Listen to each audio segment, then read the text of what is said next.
بسم الله الرحمن الرحيم رب اشرح لي صدري ويسر لي أمري واحلل عقدة من لساني يفقهوا قولي. الحمد لله رب العالمين والصلاة والسلام على سيد الأنبياء والمرسلين. أما بعد فأعوذ بالله من الشيطان الرجيم. بسم الله الرحمن الرحيم. والسابقون الأولون من المهاجرين والأنصار والذين اتبعوهم بإحسان رضي الله عنهم ورضوا عنه وأعد لهم جنات تجري تحتها الأنهار خالدين فيها أبدا ذلك الفوز العظيم. قال النبي صلى الله عليه وسلم لو كان بعدي نبيا لكان عمر بن الخطاب. آمنت بالله صدق الله مولانا العظيم وصدق رسوله النبي الكريم. إن الله وملائكته يصلون على النبي يا أيها الذين آمنوا صلوا عليه وسلموا تسليما. اللهم صل على سيدنا ومولانا محمد معدن الجود والكرم وآله وأصحابه وبارك وسلم. الصلاة والسلام عليك يا سيدي يا رسول الله وعلى آلك وأصحابك يا سيدي يا حبيب اللہ. وہ عمر جس کے اعداء پہ شیدا سفر، اس خدا دوست حضرت پہ لاکھوں سلام. فارق حق و باطل امام الہدا، تیغ مسلول شدت پہ لاکھوں سلام. ترجمان نبی ہم زبان نبی، ترجمان نبی ہم زبان نبی، جان شان عدالت پہ لاکھوں سلام. وہ دسوں جن کو جنت کا مجدہ ملا، ایسی اعلیٰ جماعت پہ لاکھوں سلام. وہ مسلمان کہ جس نے دیکھا انہیں ایک نظر، اس نظر کی بصارت پہ لاکھوں سلام. اللہ رب العزت کا بے حد و بے شمار شکر ہے کہ اس نے آج ہم کو یہ توفیق بخشی ہے کہ ہم اس کے گھر میں حاضر ہیں اور اس کے ایک محبوب بندے کے ساتھ آج کی یہ محفل پاک نسبت رکھتی ہے. اور یہ محبت یاد رکھی بڑی عجیب چیز ہے. حضرت انس بن مالک رضی اللہ تعالیٰ فرماتے ہیں ایک شخص نبی صلی اللہ علیہ وسلم کے پاس حاضر ہوتا ہے اور عرض کرتا ہے یا رسول اللہ صلی اللہ علیہ وسلم قیامت کب آئے گی؟ سوال کیا تھا؟ قیامت کب آئے گی؟ نبی صلی اللہ علیہ وسلم نے فرمایا کہ قیامت کے بارے میں پوچھنے والے، تو نے قیامت کی تیاری کیا کی ہے؟ اس نے کہا یا رسول اللہ صلی اللہ علیہ وسلم کوئی خاص تیاری نہیں ہے، کوئی لمبی نمازیں نہیں ہیں، کوئی صدقہ و خیرات نہیں ہے. ایک بات ہے، وہ بات یہ ہے کہ میں اللہ اور اس کے رسول سے محبت کرتا ہوں صلی اللہ علیہ وسلم. نبی صلی اللہ علیہ وسلم فرمایا پھر تجھے فکر کس بات کی؟ تو جن سے محبت کرتا ہے انہی کے ساتھ ہوگا. تو یہ محبت بڑی عجیب چیز ہے. یہ ادنا کو اعلیٰ کے ساتھ نسبت رکھنے کے ساتھ ہونے کی وجہ سے اس کے ساتھ کر دیتی ہے. یہ قلبی لگاؤ، یہ محبت کا میدان. تو آج جو ہم یہاں موجود ہیں نا، سیدنا عمر بن الخطاب رضی اللہ عنہ کی محبت میں مل بیٹھے ہیں. تو یہ محبت الحمدللہ ایسی ہے، اور ہر نیک ہستی کی محبت کہ جو دنیا میں بھی فائدہ مند ہے، آخرت میں بھی فائدہ مند ہے. ہم اللہ رب العزت سے دعا کرتے ہیں کہ آقا کریم رؤوف الرحیم صلی اللہ علیہ وآلہ وسلم کے وسیلہ جلیلہ سے ہمیں اپنے پیاروں کی محبت عطا فرمائے اور اس میں استقامت نصیب فرمائے، اور دونوں جہان میں ان لوگوں کی سنگت نصیب فرمائے. سورہ توبہ کی آیت کریمہ میں نے آپ کے سامنے تلاوت کرنے کا شرف حاصل کیا ہے، اور یہ مدنی سورہ ہے سورہ توبہ. اور آپ سارے جانتے ہیں تقریباً کہ اس سورہ سے پہلے بسم اللہ الرحمن الرحیم نہیں ہے، کیونکہ اس میں بڑی شدت کی باتیں ہیں کفار و منافقین کے لیے. اور اسی میں یہ آیت کریمہ بھی، جو کہ تمام مفسرین کا اجماع ہے کہ یہ آیت جو ہے یہ صحابہ کرام اور نبی صلی اللہ علیہ وسلم کے ساتھ جو سنگت والے تھے ان کی شان میں، ان کے بارے میں یہ نازل ہوئی۔ سنیے ترجمہ کنز الایمان۔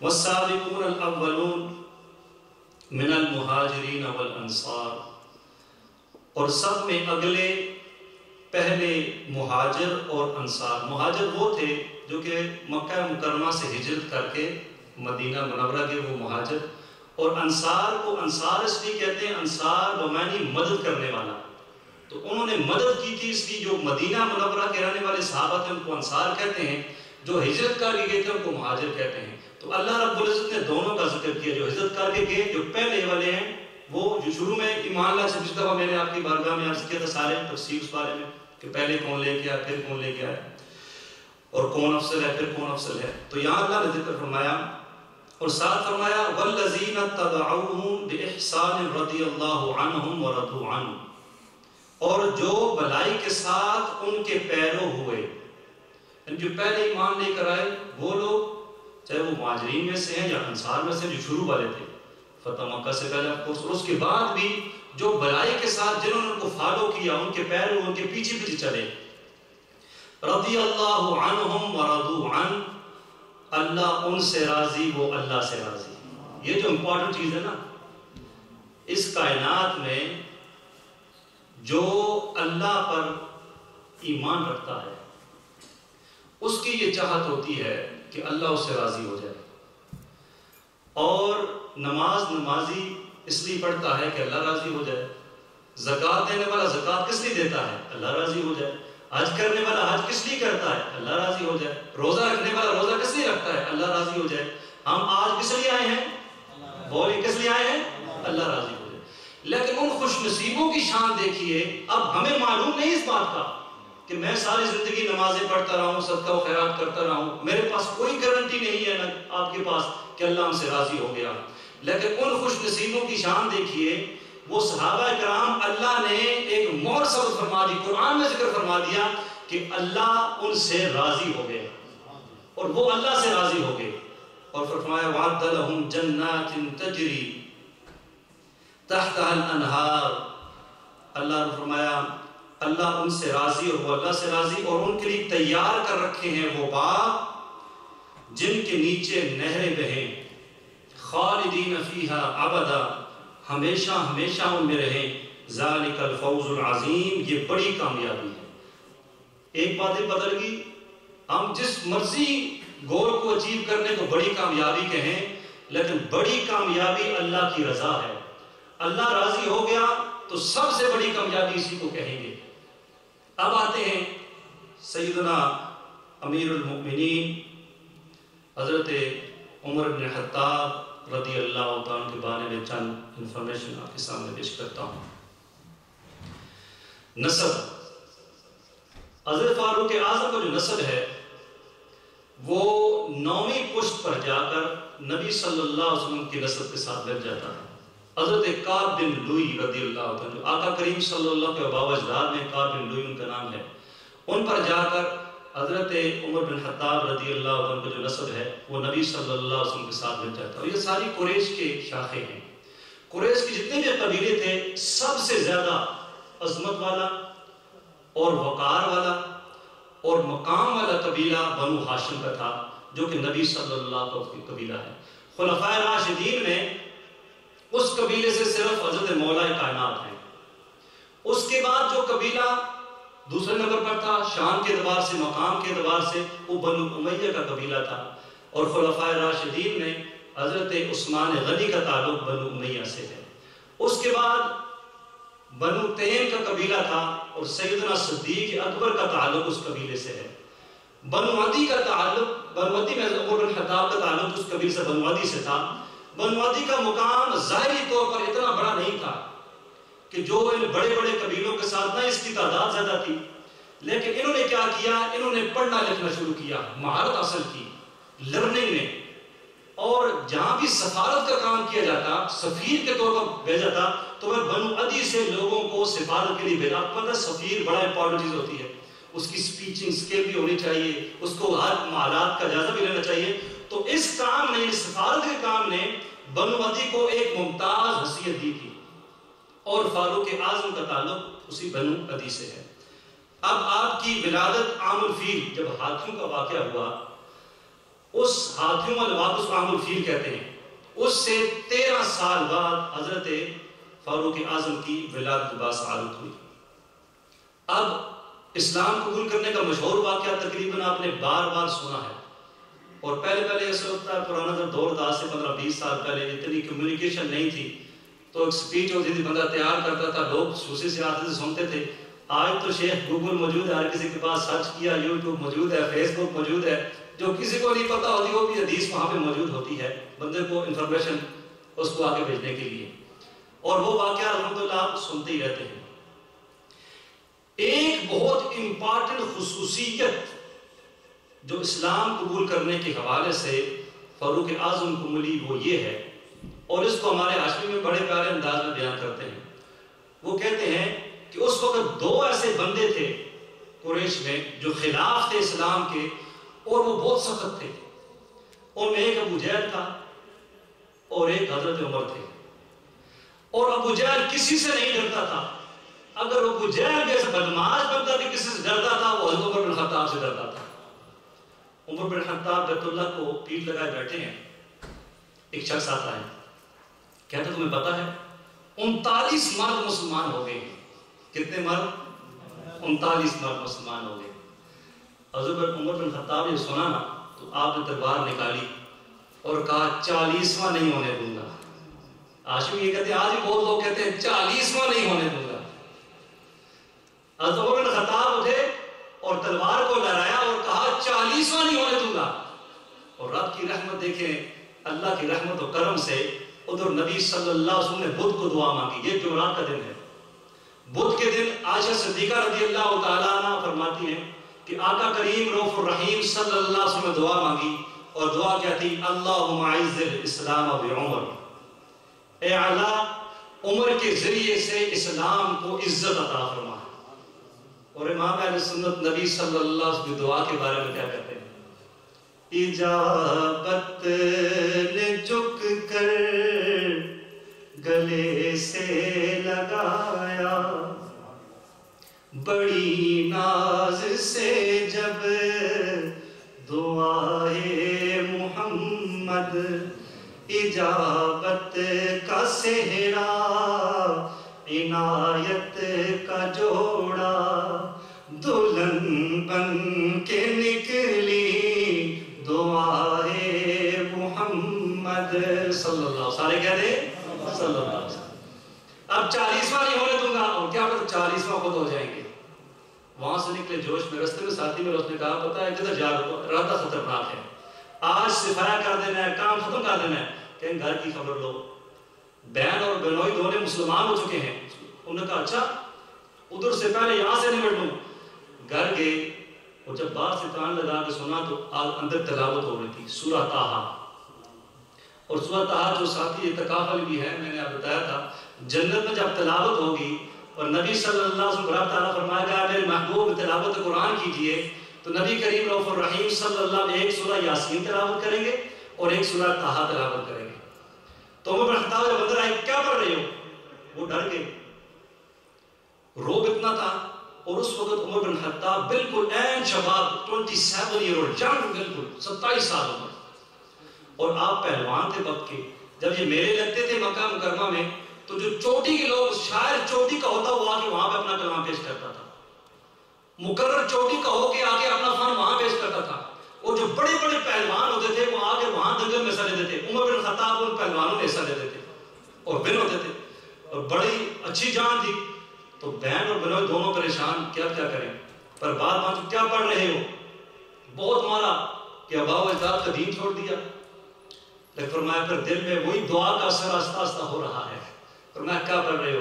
سورہ طٰہٰ کھولی، پہلے وضو کروایا ان کو، سورہ طٰہٰ کھولی، پڑھی، اور وہ اثر دل میں ہوئی۔ اب چل پڑے وہاں سے، تلوار اس طرح ہاتھ میں ہے۔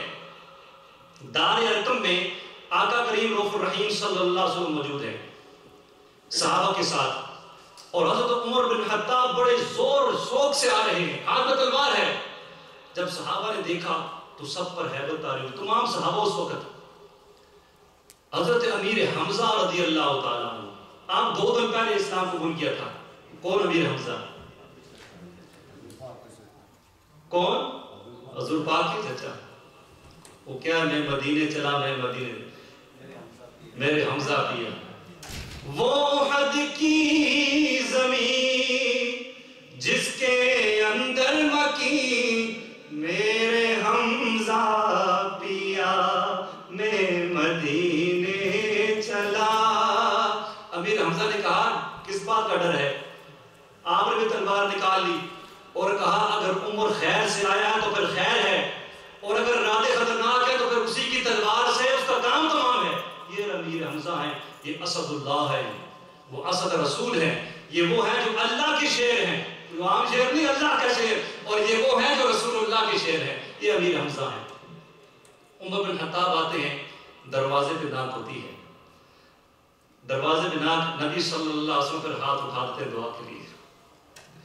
یہ وہ دعا ہے جو 2 ایک دن پہلے مانگی تھی, پھر آج ہاتھ اٹھا دیے اور کہتا ہے اللہ عمر دروازے پر آ گیا ہے. اے اللہ عمر کے ذریعے سے دین کو قوت عطا فرما, عمر کے ذریعے سے دین کو قوت عطا فرما. یہ جو وہ خصوصیت ہے, یہ وہ خصوصیت جو کسی اور صحابی کے حصے میں نہیں آئی. اور یہاں پہ بعض فرماتے ہیں کہ باقی سارے صحابہ مرید رسول ہیں, باقی سارے صحابہ مرید رسول ہیں, اور عمر فاروق اعظم مرید رسول بھی ہیں, مراد رسول بھی ہیں. یعنی کہ وہ ہیں کہ اللہ سے مانگ کر حضرت عمر کو لیا گیا کہ اللہ تو حضرت عمر کو عطا فرما, عمر کو عطا فرما کہ ان کے ذریعے سے اسلام کو عزت عطا فرما, اسلام کو قوت عطا فرما. دروازہ کھلا, عمر بن خطاب اندر آتے ہیں. نبی صلی اللہ علیہ وسلم نے حضرت عمر بن خطاب کا دامن پکڑا اور کہا عمر ابھی وقت نہیں آیا کہ تو ایمان لے آئے. تو حضرت عمر رضی اللہ عنہ دوسری بات نہیں کی, کہا اشہد ان لا الہ الا اللہ و اشہد انک محمد رسول اللہ. میں شہادت دیتا ہوں اللہ ایک ہے, وحدہ لا شریک ہے, اور آپ اللہ کے سچے رسول ہیں. پھر کیا ہوا؟ ایک نعرہ لگا. کیا ہوا؟ ایک نعرہ لگا. وہ پہلا نعرہ تھا, صحابہ فرماتے جب حضرت عمر اسلام میں داخل ہوئے تو اتنے زور سے نعرہ لگا تھا. اس سے پہلے عبادت چھپ کی ہوتی تھی, کوئی ظاہر عبادت نہیں کرتا تھا, سارے چھپ کر عبادت کرتے تھے اور کوئی اپنا اسلام ظاہر نہیں کرتا تھا. لیکن عمر بن خطاب وہ ہستی ہیں جن کی محبت میں نے اور آپ نے یہ محفل سجائی ہے, ہم یہاں پہ آئے ہیں, کہ جب وہ اسلام میں داخل ہوئے تو نعرہ لگا, اتنا بلند نعرہ لگا کہ مکے کے پہاڑ اس نعرے سے گونج اٹھے. مسجد حرام تک آواز چلی گئی. وہ نعرہ تکبیر, نعرہ تکبیر, نعرہ تکبیر. محرم ہے, یہ ساری سال ثواب تکبیر کے نعرے بھی فاروق اعظم کی بارگاہ پیش کرنا ہے. پھر کیا ہوا؟ پہلا دن آیا, اسی دن ہی نبی صلی اللہ علیہ وسلم نے سوال کیا, یا رسول اللہ کیا ہمارا رب سچا نہیں ہے؟ نبی صلی اللہ علیہ وسلم ہمارا رب سچا ہے, کیا آپ سچے رسول نہیں ہیں؟ آقا کریم صلی اللہ علیہ وسلم میں سچا رسول ہوں, کیا ہمارا دین سچا نہیں ہے؟ ہمارا دین سچا ہے. تو یا رسول اللہ پھر ہم چھپ کی عبادت کیوں کریں؟ جب ہم سچے ہیں, سچی بات کو تو ظاہر ہونا چاہیے. فرمایا اس نے 2 لائنیں بنی صحابہ کی, ایک لائن کی آگے امیر حمزہ تھے اور ایک لائن کی آگے عمر بن خطاب تھے. آج ابو جہل بھی دیکھ رہا ہے, سارے قریش کے جتنے کافر ہیں وہ دیکھ رہے ہیں, کسی کی ہمت نہیں آگے آئے اور بڑھ کر کچھ بات کہے. طواف کیا گیا, عبادت ہوئی. اب وہاں سے آگے بڑھتے ہیں. نبی صلی اللہ علیہ وسلم کی دعا پر حضرت فاروق اعظم جب ایمان لے آئے, اس وقت زمین پر صحابہ ہی خوش نہیں تھے. اس بات کو حضرت داتا علی نے کشف المحجوب میں بھی لکھا ہے, ابن سعد نے بھی اس کو لکھا ہے, اور مستدرک میں بھی یہ بات ہے. جب عمر بن خطاب اسلام قبول کر لیا, اسی وقت حضرت جبرائیل علیہ تشریف لے آئے اور فرمایا قد استبشر یا محمد اہل السماء اسلام عمر اے اللہ کے رسول یا رسول اللہ صلی اللہ علیہ وسلم، آج عمر کے اسلام لانے پر آسمانوں میں فرشتے بھی خوشیاں منا رہے ہیں۔ یعنی زمین پر صحابہ خوش نہیں ہیں، بلکہ آسمانوں میں رہنے والے جو فرشتے ہیں، آسمانوں پر فرشتے بھی خوشیاں منا رہے ہیں کہ آج عمر بن خطاب اسلام لے آئے۔ یہ وہ عمر بن خطاب ہے۔ اب ہجرت کا وقت آ گیا، موسٹ امپارٹنٹ کچھ جگہ ختم کرنی ہے، ٹائم تھوڑا ہے۔ ہجرت کا وقت آیا، حضرت مولا کائنات خود فرماتے ہیں جو شہنشاہ ولایت ہیں، اور ہم میں نے پہلے کہا ہم اہل بیت کے بھی ماننے والے ہیں، صحابہ کرام کو بھی ماننے والے ہیں، الحمدللہ عز و جل۔ مولا کائنات خود فرماتے ہیں جس نے ہجرت کی، سب نے ہجرت پوشیدہ کی، رات کو کی، چھپ کر کی، کسی کو بتایا نہیں میں ہجرت کر رہا ہوں۔ لیکن جب باری آئی حضرت عمر بن خطاب کی، پھر کیا ہوا؟ حضرت عمر بن خطاب گھر سے نکلتے ہیں، کمان ساتھ لیتے ہیں، تیر دھنوش میں ڈالتے ہیں، تلوار ساتھ لیتے ہیں، بیت اللہ پہ آتے ہیں، سارے قریش بیٹھے ہیں۔ آپ ایک نہیں، دو نہیں، تین نہیں، چار نہیں، 7 دفعہ طواف کرتے ہیں، 7 مرتبہ طواف کر کے پھر مقام ابراہیم پر نفل ادا کرنے کے بعد قریش کے باقی سارے بدماش بیٹھے ان کے پاس جاتے ہیں اور جا کے کہتے ہیں مجھے جانتے ہو میں ہجرت کر رہا ہوں۔ جو چاہتا ہے اس کی ماں اسے روئے، جو چاہتا ہے اس کے بیٹے یتیم کہلائیں، جو چاہتا ہے اس کی بیوی بیوہ کہلائے، تو آؤ وادی کے بعد مجھے روک لو، میں ہجرت کر رہا ہوں۔ اس بہادری سے، دیگر دلیری سے، یہ عمر بن خطاب ہیں، آپ نے ہجرت کی۔ اور 20 شاہ سوار اس کے بعد جب مدینہ منورہ میں آپ تشریف لائے تو اس وقت آپ کے ساتھ جب ہجرت کے وقت، اور اس کے بعد آقا کریم رؤوف الرحیم صلی اللہ علیہ وسلم سیدنا صدیق اکبر کے ساتھ آپ مدینہ منورہ میں جلوہ گر ہوئے۔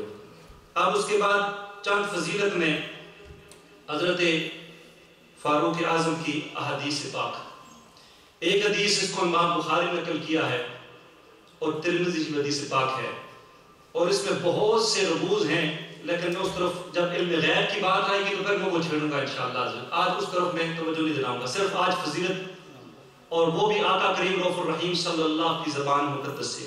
عن انس بن مالک رضی اللہ عنہ قال ان النبی صلی اللہ علیہ وسلم صاحب احد۔ انس بن مالک فرماتے ہیں نبی کریم رؤوف الرحیم صلی اللہ علیہ وسلم احد پہاڑ پر تشریف لے گئے، وابو بکر وعمر وعثمان۔ اس وقت آقا کریم صلی اللہ علیہ وسلم ابو بکر بھی تھے، عمر بھی تھے، عثمان بھی تھی، اور فرجف بہم، احد پہاڑ ہلنے لگا، احد پہاڑ ہلنے لگا۔ اور اگر میں اس کو ٹرانسلیٹ اور کر دوں، اور پہاڑ نبی صلی اللہ علیہ وسلم کی محبت میں جھومنے لگا، کیونکہ نبی صلی اللہ علیہ وسلم فرمایا ہے احد مجھ سے محبت کرتا ہے، میں احد سے محبت کرتا ہوں۔ اور پھر جب اس کو زدہ آ گیا تو پھر نبی صلی اللہ علیہ وسلم اپنی پاؤں مبارک سے مارا، ایڑی ماری، اور ساتھ فرمایا اسبت احد، احد ٹھہر جا، فَإِنَّمَا عَلَيْكَ نَبِيٌّ وَصِدِّيقٌ وَشَهِيدان، تجھ پر اس وقت ایک نبی، ایک صدیق اور 2 شہید موجود ہیں۔ اب جب علم غیب کی بات آئی پھر میں باقی چھوڑوں گا کہ نبی صلی اللہ علیہ وسلم کی خبر کے بارے میں، لیکن یہاں سے پتہ چلا کہ حضرت عمر بن خطاب کو شہادت ملنی ہے، یہ نبی صلی اللہ علیہ وسلم نے پہلے بتا دیا۔ اور اعلیٰ حضرت کی اگر زبانی بات کر دوں، یہ احد پہاڑ کا ہلنا اور اس کا رکنا، اعلیٰ حضرت کیا فرماتے ہیں، عارض شمس و قمر سے بھی ہیں انور ایڑیاں، عرش کی آنکھوں کے تارے ہیں یہ خوشتر ایڑیاں، ایک ہی ٹھوکر سے احد کا زلزلہ جاتا رہا، کتنا وقار رکھتی ہیں اللہ اکبر ایڑیاں، اے رضا طوفان محشر کے تلاطم سے نہ ڈر، شاد ہو ہے کشتی امت کو لنگر ایڑیاں، شاد ہو ہے کشتی امت کو لنگر ایڑیاں۔ تو یہ بھی فضیلت۔ پھر آقا کریم رؤوف الرحیم صلی اللہ علیہ وسلم نے اپنا خواب بیان کیا، اور جب یہ انبیاء کے بارے میں عقائد میں نے بیان کی تھے، میں نے آپ کی برگاہ میں عرض کیا تھا کہ جو انبیاء کے خواب ہوتے ہیں یہ اللہ کی وحی ہوتی ہے، یہ بات آپ کو سب کو جو جان ساتھی موجود ہے یہاں پر۔ اور نبی صلی اللہ علیہ وآلہ وسلم نے فرمایا کہ میں نے دیکھا جنت میں گیا، جنت میں نے محل دیکھا، اس کے صحن میں ایک عورت وضو کر رہی تھی، میں نے استفسار کیا یہ محل کس کا ہے؟ اور یہ بات آقا کریم صلی اللہ علیہ صحابہ کے سامنے بتا رہے ہیں، عمر بن خطاب وہاں موجود ہیں، حضرت فاروق اعظم کے سامنے یہ گفتگو ہو رہی ہے۔ نبی صلی اللہ علیہ وسلم فرمایا میں نے جنت میں ایک محل دیکھا، بہت حسین و جمیل محل، اور جب میں نے استفسار فرمایا یہ محل کس کا ہے تو کہا یہ عمر بن خطاب کا محل ہے۔ نبی صلی اللہ علیہ وسلم نے جب یہ خواب بیان کیا تو ساتھ ہی فرمایا اے عمر میں تیری غیرت کی وجہ سے محل کے اندر نہیں گیا، مجھے تو سے حیا آئی تیری غیرت کی وجہ سے میں محل کے اندر نہیں گیا۔ جب یہ بات عمر بن خطاب نے سنی تو عمر بن خطاب کو محبت دیکھیے نبی صلی اللہ علیہ وسلم سے آپ زار و قطار ہونے لگے، کہا یا رسول اللہ عمر کی کیا مجال کہ یہ غیرت کرے آپ کے سامنے، میں بھی آپ کا ہوں، میرا محل بھی آپ کا، میرا محل بھی آپ کا ہے۔ تو آقا کریم رؤوف الرحیم صلی اللہ علیہ وسلم نے اس طریقے سے بشارت دی۔ پھر نبی صلی اللہ علیہ وسلم نے ایک اور خواب بیان کیا، فرمایا میں نے خواب میں دیکھا کہ دودھ کا ایک پیالہ میرے پاس، میں نے وہ نوش کیا حتیٰ کہ اس کا اثر میری انگلی کے ناخنوں میں آیا، اس کو بھی امام بخاری نقل کیا ہے، اور پھر اس میں جو دودھ بچ گیا وہ دودھ میں نے عمر کو دے دیا۔ صحابہ نے عرض کی یا رسول اللہ صلی اللہ علیہ وسلم اس کی تعبیر کیا ہے؟ فرمایا اس کی تعبیر علم ہے۔ کیا ہے؟ علم ہے۔ یہ کوئی نہ سمجھے کہ حضرت فاروق اعظم صرف لڑنے والے ہی ہیں، صرف کو سختی والی ہی ہیں، سختی دین میں ہے، سختی شریعت میں ہے۔ ویسے نرمی کی آپ کو مثالیں دیکھیں، جب آپ خلیفہ بنے تو آپ کو پتہ لگے کتنے نرم دل تھے وہ معاملات جو لوگوں کے ساتھ تھے، لیکن دین کے معاملات میں جو شدت ہے وہ شدت اگر نہ ہوتی اس وقت تو پھر بہت سے مسائل اس کے اندر آ سکتے تھے۔ اب آقا کریم رؤوف الرحیم صلی اللہ کی اور غیب کی خبر اس واقعے کے ساتھ اور عمر بن خطاب رضی اللہ عنہ پر عمل کر کے بتا دینا کہ آقا کریم صلی اللہ علیہ وسلم اللہ کی عطا سے غیب جانتے ہیں۔ واقعہ کچھ اس طرح ہے، نبی کریم رؤوف الرحیم صلی اللہ علیہ وسلم عزت کر رہے ہیں، صدیق اکبر ساتھ ہیں، اور اس وقت انعام تھا جو نبی صلی اللہ علیہ وسلم کو لے آئے گرفتار کر کے اس کو 100 اونٹ دیے جائیں گے۔ سراقہ بن مالک نے کہا آج میں گرفتار کروں گا۔ حضرت صدیق اکبر ساتھ جا رہے ہیں، اور وہ رات آپ کو پتا ہے کتنی مشکل رات، ہجرت والی۔ صدیق اکبر سارے طرف آتے ہیں، سراقہ بن مالک پیچھے گھوڑے پر آ رہا ہے۔ جب قریب پہنچتا ہے نبی صلی اللہ علیہ وسلم اس کی طرف دیکھتے ہیں، اور سراقہ تیار ہو جاتا ہے پکڑنے کے لیے، گرفتار کرنے کے لیے، اور جب یہ نیت ہی کرتا ہے سراقہ بن مالک کا گھوڑا زمین میں دھس جاتا ہے، اس کے پاؤں زمین میں دھس جاتے ہیں۔ پھر کہتا ہے مجھے معاف کر دے، مجھے معاف کر دے، میں واپس آ جاؤں، میں اونٹوں کی لالچ میں آ جاتا کہ 100 اونٹ ملیں گے، یہ لالچ بری چیز ہے۔ تو نبی صلی اللہ علیہ وسلم نے پھر حکم دیا، گھوڑے کے پیر نکل گئے، پھر نیت خراب ہوگی دوبارہ پکڑیں گے۔ 3 دفعہ ایسے ہوا۔ نبی صلی اللہ علیہ وآلہ وسلم نے فرمایا سراقہ تو مجھے گرفتار کرنے آیا ہے، حتیٰ کہ میں تیرے ہاتھوں میں کیس و کسرا کے سونے کے کنگن دیکھ رہا ہوں۔ سراقہ بن مالک واپس چلے گئے وہاں سے، اب کیس و کسرا کے کنگن کہاں ملیں گے؟ وقت گزرتا گیا، سراقہ بن مالک مسلمان ہو گئے، صحابت جلوہ حاصل ہوا۔ آقا کریم صلی اللہ علیہ وسلم پردہ فرمایا، سیدنا صدیق اکبر کا دور آیا، خلافت کا دور ختم ہوا، آقا وصال ہوا، فاروق اعظم کا دور آیا، اور اس وقت جا کر کیس و کسرا کے مال فتح ہوئے۔ وہاں سے جب مال آیا تو اس مال میں عمر بن خطاب دیکھ رہے ہیں، اس کو ڈھونڈ رہے ہیں، وہ چیز تلاش کر رہے ہیں، اور کہا سراقہ بن مالک کہاں ہے؟ سراقہ بن مالک کو بلایا جائے۔ سراقہ بن مالک بہت ضعیف ہو چکے تھے، آپ کی نظر بہت کمزور ہو چکی تھی، آپ کو بلایا گیا، سونے کے کنگن تلاش کر کے رکھیں گے، سراقہ آ جاؤ۔ یہاں میں ایک سوال کروں، کیا عمر بن خطاب کو نہیں پتا تھا کہ شریعت میں سونا پہنا مرد کے لیے حرام ہے؟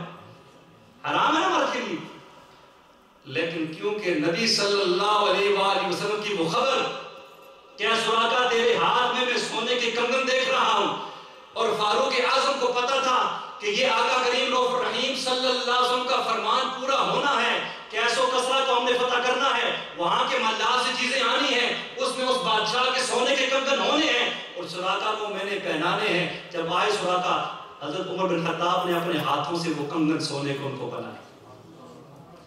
یہاں آقا کریم رؤوف الرحیم صلی اللہ علیہ وسلم کے ساتھ تعلق اور نسبت اور اعتماد بھی پتہ چلتا ہے حضرت عمر بن خطاب کا۔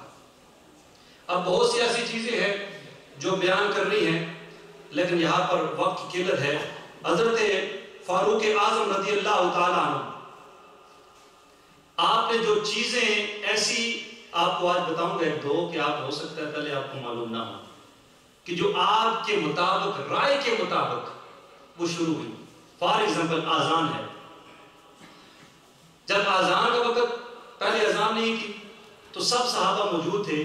ڈیسیژن یہ کرنا تھا کہ کون سا طریقہ استعمال کیا جائے کہ لوگوں کو بلایا جائے نماز کے لیے. تو کسی نے کہا تاڑیاں بجائی جائیں, کسی نے کہا شور سے شور بجایا جائے, کسی نے کہا بگل بجایا جائے, کسی نے کہا ڈرام بجایا جائے. جہاں چرچ میں بجتے آپ پتہ ہے گھنٹہ سا لگا ہوتا بجاتے ہیں. لیکن نبی صلی اللہ علیہ وسلم کو یہ باتیں پسند نہیں آئیں. حضرت فاروق اعظم رضی اللہ عنہ فرمایا یا رسول اللہ صلی اللہ علیہ وسلم کیوں نہ ایک بندہ منتخب کیا جائے اور وہ اناؤنسمنٹ کرے, وہ اناؤنس کرے کہ آ جاؤ نماز کے لیے, آ جاؤ نماز کے لیے. اب یہ باتیں ہو ہی رہی تھی کہ ایک صحابی رسول اندر آئے, ان کو خواب میں آزان کا طریقہ بتائے گا, الفاظ بتائے گے, اور یہاں یہ بات ہو رہی تھی. تو یہ بات جب انہوں نے کہی, لیکن جب شروع میں آزان شروع ہوئی تو اس وقت حضرت بلال حبشی پہلے مؤذن ہے, لیکن اس وقت آزان جب ہوتی تھی اس میں اشہد ان محمد رسول اللہ نہیں ہوتا تھا. جب بگننگ میں آزان تھی صرف اشہد ان لا الہ الا اللہ کے بعد حی علی الصلاۃ حی علی الفلاح ہوتی تھی. حضرت فاروق اعظم نے نبی صلی اللہ علیہ وسلم یا رسول اللہ صلی اللہ علیہ وسلم یہ اشہد ان لا الہ الا اللہ کے بعد یہ شہادت اشہد ان محمد رسول اللہ کیوں نہ کروائی جائے آزان میں. تو نبی صلی اللہ علیہ وسلم کو یہ رائے پسند آئی. تو پھر آپ نے حضرت بلال کو حکم دیا اب جب آزان دینی ہے تو اشہد ان لا الہ الا اللہ کے بعد اشہد ان محمد رسول اللہ نہیں کہنا. یہ جسے ہم سن کے انگوٹھی چومتے ہیں نا, اور سیدنا صدیق اکبر نے بھی چومے تھے, وہ تو ہمارے امام ہیں, اور جنت کی بشارت ہے, آنکھیں دکھنے سے بچتی ہیں, پر کسی کا دل دکھتا ہے, کسی کا دل خوش ہوتا ہے, کسی کا دل دکھتا ہے, کسی کی آنکھیں بچتی ہیں, کسی کی آنکھوں میں کچھ ہوتا ہے, پر اپنی اپنی ذوق اور اپنی اپنی قلبی کیفیات ہیں. بہرحال یہ بات بھی حضرت عمر بن خطاب کے حصے میں آتی ہے. اور آپ سب کو معلوم ہے نماز تراویح جماعت کے ساتھ, جماعت کے ساتھ, اس لیے بعض لوگ اس کو نہیں پڑھتے, کہتے ہیں حضرت عمر نے شروع کیا اس لیے ہم نہیں ادا کرتے. بہرحال ان کا معاملہ ہے. یہ آقا کریم رؤوف الرحیم صلی اللہ علیہ وآلہ وسلم ادا فرماتے ہیں اس طریقے سے پورے رمضان میں جماعت کے ساتھ مسجد میں ادا نہیں ہوئی. یہ سیدنا صدیق اکبر کے زمانہ مقدس میں بھی نہیں ہوئی. یہ فاروق اعظم جب تشریف لائے مسجد میں اور رمضان کے مہینے میں دیکھا کوئی کہیں کھڑا نماز پڑھ رہا ہے اکیلا, کوئی کہیں کھڑا کوئی کہیں کھڑا, تو آپ نے فرمایا کہیں اچھا ہو کہ ایک امام کے پیچھے سب کو جمع کر دی جائے. ابی بن کعب کو امام بنایا گیا اور ان کے پیچھے تمام صحابہ نے تراویح کی جماعت ادا کی. حضرت عمر بن خطاب آگے دیکھتے ہیں اور فرماتے ہیں کیا اچھی بدعت ہے, ہذی بدعت حسنہ. اب بعض لوگ یہ بھی اس میں موضوع بھی انشاءاللہ آئے گا بعد میں انشاءاللہ. اور کون سی چیزیں, نماز جنازہ میں جو 4 تکبیرات پڑھتے ہیں اس کا آغاز حضرت فاروق اعظم رضی اللہ تعالیٰ نے کیا. اس کے ساتھ ساتھ یہ جو آج ہم یکم محرم کہہ رہے ہیں نا, جسے ہم سن ہجری کہتے ہیں, اس میں اکثر مسلمان بھول چکے ہیں. اس کو پوچھو نا یہ کون سا مہینہ ہے اسلامی اعتبار سے, اس کو صرف رمضان کا پتہ ہوگا یا ذی الحج کا پتہ ہوگا, بہت ہو گیا. اور اگر عاشق مصطفیٰ ہوا تو پھر ربیع الاول کا پتہ ہو گیا الحمدللہ عز و جل, اور حضور غوث پاک کا چاہنے والا ہوا تو ربیع ثانی کا پتہ ہوگا. اگر عبادت کا شوقین ہوا تو رجب اور رجب کا پتہ ہوگا, لیکن اکثریت کو نہیں پتہ ہوتا. سمجھائیے. لیکن اس سن ہجری کا آغاز بھی یہ حضرت فاروق اعظم رضی اللہ تعالیٰ عنہ نے کیا ہے, سن ہجری. کیونکہ مسلمانوں کی اپنی پہچان اپنی سن اسلامی پائز ہونی چاہیے, ورنہ یہ آج نہ ہوتی فار ایگزامپل تو آج کیا ہوگا, جنوری فروری مارچ اپریل تو سب کو پتہ ہوتے ہیں, بچے بچے کو پتہ ہوتے ہیں. لیکن یہ محرم صفر ربیع الاول کی پہچان کسی کو نہ ہوتی. یہ عمر بن خطاب رضی اللہ تعالیٰ عنہ کا ہم پر احسان ہے, یہ آپ نے شروع کیا. اب ایک اور 2 اور روایات جلدی جلدی پیش کر کے انشاءاللہ وہ حضرت فاروق اعظم کی شان میں, اور ساتھ ہی الحمدللہ سیدنا صدیق اکبر کی شان. اور اس کو بھی امام ترمذی نے روایت کیا ہے اور امام حاکم نے اس کو روایت کیا ہے, اور فرمایا اس کی سند بالکل صحیح ہے. ابی سعید خدری رضی اللہ تعالیٰ عنہ قال قال رسول اللہ صلی اللہ علیہ وسلم ما من نبی الا له وزیران من اہل السماء ووزیران من اہل الارض. نبی صلی اللہ علیہ وآلہ وسلم نے فرمایا کہ ہر نبی کے لیے 2 وزیر آسمان والوں میں سے ہوتے ہیں اور 2 وزیر زمین والوں میں سے ہوتے ہیں. اور پھر فرمایا وَأَمَّا وَزِيرَايَ مِنْ أَهْلِ السَّمَاءِ فَجِبْرَائِيلُ وَمِيكَائِيلُ. آسمانوں میں میرے وزیر جبرائیل اور میکائیل ہیں. وَأَمَّا وَزِيرَايَ مِنْ أَهْلِ الْأَرْضِ فَأَبُو بَكْرٍ وَعُمَرٍ. اور زمین میں میرے وزیر ابو بکر اور عمر ہیں۔ نبی صلی اللہ علیہ وسلم سلطنت کو زمین پر نہیں ہے، آسمانوں میں بھی ہے۔ وزیر وہیں تو ہوتا ہے جہاں پہ سلطنت ہو نا، آپ کی وزارت ہی نہ ہو، یہاں کسی پرائم منسٹر کو آپ پاکستان بھیج دیں، وہ کہیں گے آپ تو ووٹوں لے کر نہیں آئے یہاں پر، آپ تو اس کنٹری کے وزیر ہیں، اس کنٹری میں جائیں۔ تو جہاں سلطنت ہوتی ہے وہاں وزارت ہوتی ہے۔ تو اللہ رب العزت نے آقا کریم صلی اللہ علیہ وسلم کی سلطنت کی وزارت دنیا میں بھی اور آسمانوں پر بھی، دنیا میں حضرت فاروق اعظم اور حضرت سیدنا صدیق اکبر۔ پھر ایک اور روایت جو آقا کریم رؤوف الرحیم صلی اللہ علیہ وآلہ وسلم نے حضرات شیخین کریمین یعنی کہ حضرت ابوبکر صدیق اور حضرت فاروق اعظم رضی اللہ عنہ شان میں یہ روایت ہے۔ اس کو بھی امام ترمذی نے حسن کہہ کر روایت کیا ہے۔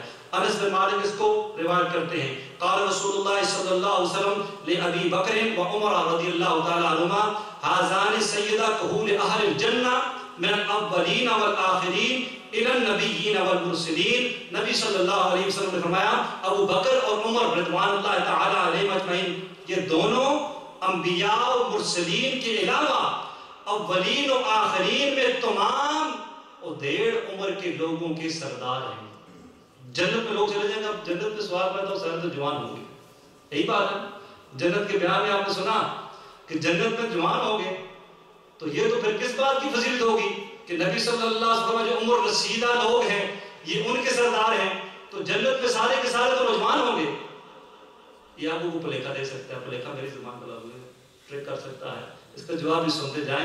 جو دنیا میں رخصت ہوتا ہے نا وہ 1.5 عمر میں یعنی 40 سے ابو کافی آپ ہو چکے ہیں انشاءاللہ، اور جن کی مجلس میں آئے انشاءاللہ جنت میں گئے ان کے تو خیر تو وہ ہمارے سردار ہوں گے، کہہ دیں انشاءاللہ، انشاءاللہ ان کی محبت میں آئیں گے، انشاءاللہ آ جائے ہیں تو انشاءاللہ اللہ رب العزت ان کی محبت میں جنت بھی عطا فرمائے۔